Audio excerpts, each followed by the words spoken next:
I shall put the draft resolution to the vote now. Will those in favor of the draft resolution contained in document S/2025/561 please raise their hand?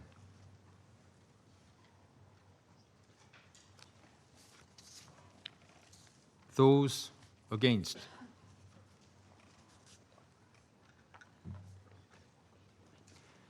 Abstentions?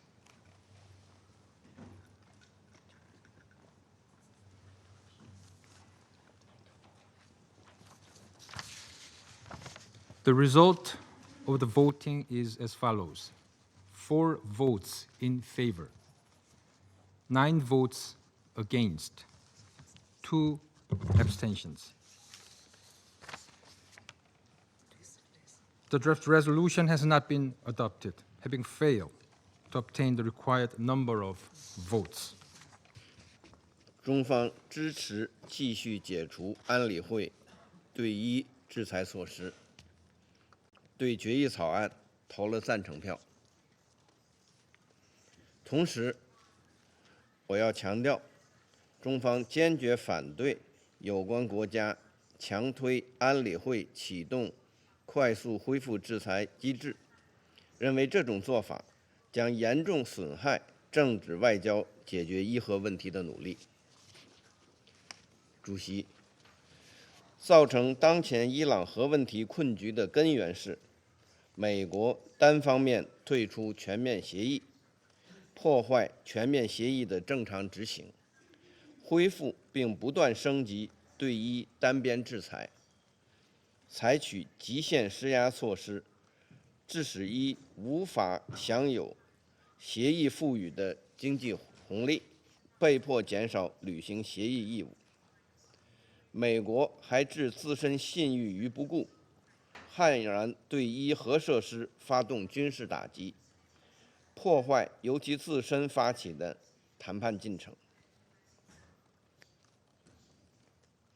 在这种情况下，英国、法国、德国援引第2231号决议，执意启动快速恢复制裁机制，对伊进行单方面惩罚，是不公平和不合理的。此举在安理会制造紧张和分裂，无助于各方重建互信、弥合分歧，不利于推动实现早日复谈的外交努力，甚至可能导致不可预测的灾难性后果，将多年来的外交努力毁于一旦。中方对此严重关切。主席，中方始终主张，政治外交解决伊核问题是唯一有效可行的选项，是实现持久和平的正确路径，这也是国际社会的普遍看法。当前形势下，我们呼吁各方保持冷静克制，通过外交和对话解决问题，避免重回制裁施压与局势升级相互交替的恶性循环。为此，我愿强调以下几点：一，要重视伊方努力，停止制裁施压。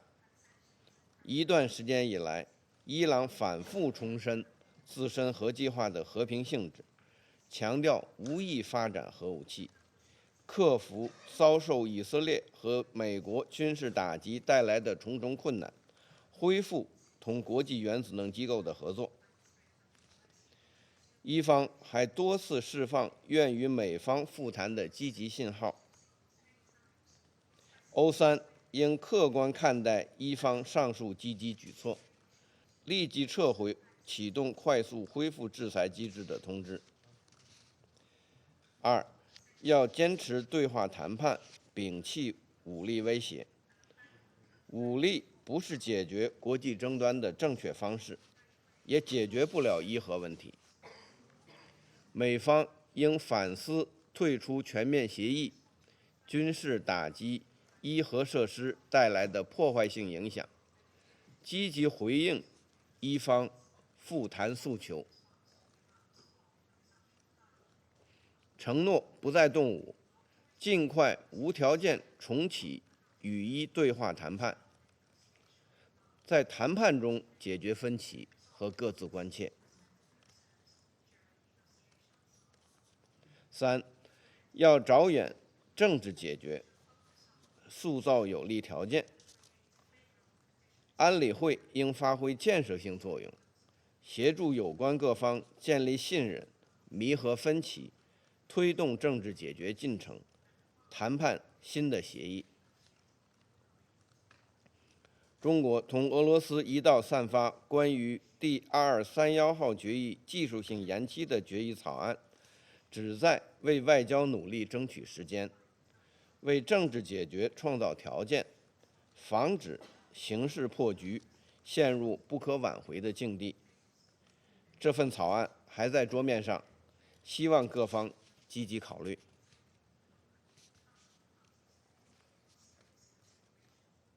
4.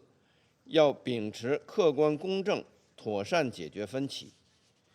全面协议及第2231号决议确定的相关目标及措施，在下步政治解决进程中依然有效。要统筹核不扩散与和平利用核能目标。伊朗应继续恪守不发展核武器的承诺，各方应充分尊重伊朗作为不扩散核武器条约缔约国所享有的和平利用核能的权利。在相互尊重和平等对话的基础上，找到兼顾各方合理关切的最大公约数，达成符合国际社会期待的解决方案，将伊核活动完全置于国际原子能机构的保障监督之下。主席，作为全面协议参与方和安理会常任理事国，中方始终致力于伊核问题的政治解决和中东地区安全稳定。中方将继续秉持客观公正立场，努力劝和促谈，为推进伊核问题政治解决进程发挥建设性作用。谢谢主席。